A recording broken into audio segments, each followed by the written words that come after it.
Good morning, folks. I want to talk to you this morning about heaven and Jesus and John 3:16. John 3:16 says that for God so loved the world that he sent his only begotten Son. Whoever believes in him shall not perish, but have everlasting life. I want you to pay close attention to what God sent to earth. For God so loved the world, God sent his Son, Jesus. God did not send denomination. God did not send praying in tongues. God did not send miracles.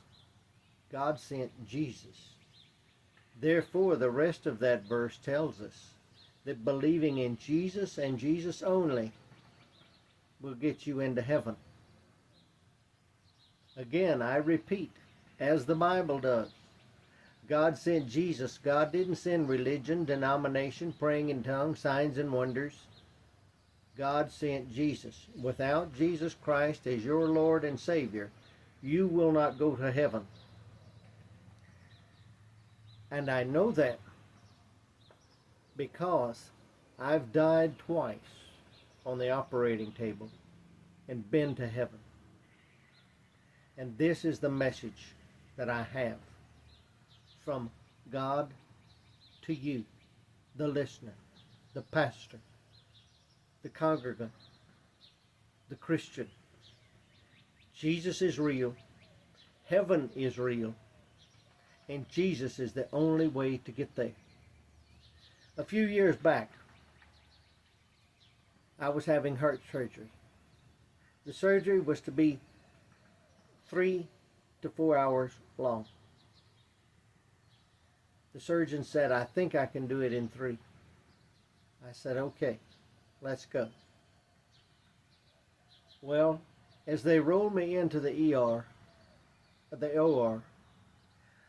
I looked up at the clock and it said a certain time, and I calculated 3 hours and then 30 minutes to bring me out of anesthesia. And I knew that when I woke up later, if that had been that time, everything went well. But as soon as they began to put the juice on me, the anesthesia, they said count backwards from 10 to 1. Friend, I didn't get down to 8 before I stood at the entrance of heaven. What I'm about to describe to you is very real. What you read in the Bible about the beauty of heaven and how it's built is very true. But it is on a scale that our little feeble minds cannot fathom. And God wrote it that way for a reason. As they put me under with anesthesia, and I began to kind of wake up there in the front of the portals of glory, let me tell you what I saw with my own sweet little eyes. There are 2 columns at this gate that I was at. And they were at least 50 feet in circumference. And they shot up over 200 feet in the air, up into a cloud bank that I couldn't see. There was a cloud bank about 200 feet in the air. And these columns were pearly white. Tiffany's Jewelers of New York couldn't get them any more pearly or shiny white than I saw. It was almost blinding. There are walls around heaven. Extending from these pillars, these pearly pillars, was 2 white walls. And they went up 200 feet in the air up into that cloud bank, and I couldn't see over them. But I could hear over them. I could hear through the pearly gates, and the noise that I heard was like 1,000,000 butterflies flapping their wings. But I knew it was angels of our ancestors and millions of people that had gone on. They were flapping their wings and they were singing praises to God. The aroma coming over the wall and coming through the gates was like 1,000,000 roses, 1,000,000 pure roses. It was beautiful. The gate, I've described the pillars. The gates are in the shape of a harp.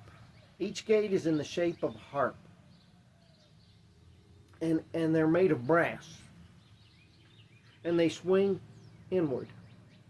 And they're about 100 foot tall. As those gates swung inward, I thought I was going in. But I instantly saw 5 of my ancestors standing there inside. And I recognized each one of them. They were in white cloudy form, but I recognized their faces. I knew who they were. And I saw my sweet grandmother who had introduced me to Jesus Christ when I was 10 years old. And I said, "Granny, I'm coming in. Granny, I'm coming home." And she stepped forward a few feet. She didn't come out of heaven, and I didn't go in the gate. But she held out her hand and she said, "No, it's not your time. It's not your time." And I said, "But Granny, I want to come in. I'm tired." She said, "It's not your time. It's not your time." Well, I stepped back a few feet, very saddened. But as the gate swung inward a little more, there was about a foot difference between the hinge and the pillar. And I looked through there and I saw a field of flowers, multicolored flowers. It was beautiful. They were tulips. If you've ever seen the pictures of the tulips of Holland and how bright they are, multiply that by 100 times. It is beautiful, and the aroma is just almost impossible to describe, but it smells like 1,000,000 roses. I stepped back a little bit, very saddened that I couldn't go into heaven. But almost immediately when I did, I heard a rushing body of water behind me. I turned to my left, and I looked, and I saw the longest and the widest body of water I have ever seen in my life. And I knew instantly it was the River of Jordan. I was between the River of Jordan and 5 feet out heaven's gates. There was no way I was going back to earth. This was just too sweet. Forget earth. God can take care of my wife better than I could. I'm staying in heaven. Well, it didn't. I said, I need to sit down and wait my turn. Wait till they call me. To my right, about 10 feet, I saw a great big olive tree with its smooth bark. The circumference of the trunk was about 50 feet.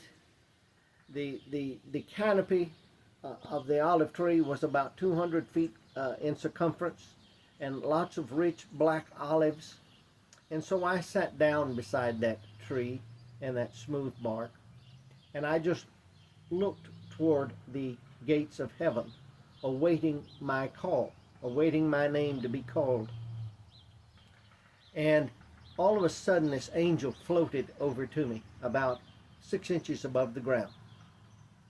And he reached in my pocket for a piece of paper that I didn't know was in there, and he unfolded it and said, July 22nd, 1978. Your ticket is still good. He folded it up and put it back in my pocket. I said, wow. I wasn't verbally communicating with this angel. It was by thought. And I said, but all of my sins. And the angel said, God forgave them. You forgive them too. Now remember, I'm communicating in thought with this angel. And the angel said, look over at the pearly gates. And I looked over at the gates. They weren't 20 feet away. And so what do you see? And I saw it looked like thousands, if not millions, of angels carrying their arms like that, one person across carrying them like cordwood. And I said, there's angels carrying people to the lap of God. And the angel said, yes, yes, there are. And I said, God's lap must be very big. And the angel smiled and said, yes, God's lap is very, very big. And then the angel said, look again. And I looked again. And the angel said, what do you not see? And I looked again. And I said, and I saw people, the angels carrying people. And I said, I don't see Baptist. I don't see Methodist. I don't see Penta. And before I could get the word Pentecostal out of my mouth, the angel poked me in the chest, and I still have a mark right there. The angel touched me right there and said, that's exactly right. John 3:16 is the only way through those gates. You go back and tell the pastors and the congregations and the people that are hungry. John 3:16 is the only way into heaven.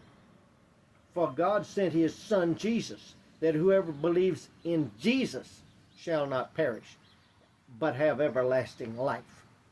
Pastors, friends, counselors, I'm passing along the message that I got from a heavenly angel outside the portals of glory. Jesus Christ is the only way into heaven, and forevermore will be. Do not preach anything else. Do not preach religion, denomination, praying in tongues, signs and wonders. Preach Jesus Christ. Lives are at stake. People's lives are at stake, pastors. You need to interject John 3:16 into each and every sermon that you preach, because you and I are being held responsible. John 3:16. That's the new ministry that I'm going to have a website for very shortly. I will go around to different churches and preach as I am invited. John 3:16. For God so loved the world that he sent his only begotten Son. Whoever believes in him shall not perish, but have everlasting life. Heaven is real. I saw it. I smelt the roses. I heard the angels singing. I know there's an olive tree. I've seen the river of Jordan. Heaven is real, and so is hell. I'd rather be in heaven. God bless you. I'll see you soon.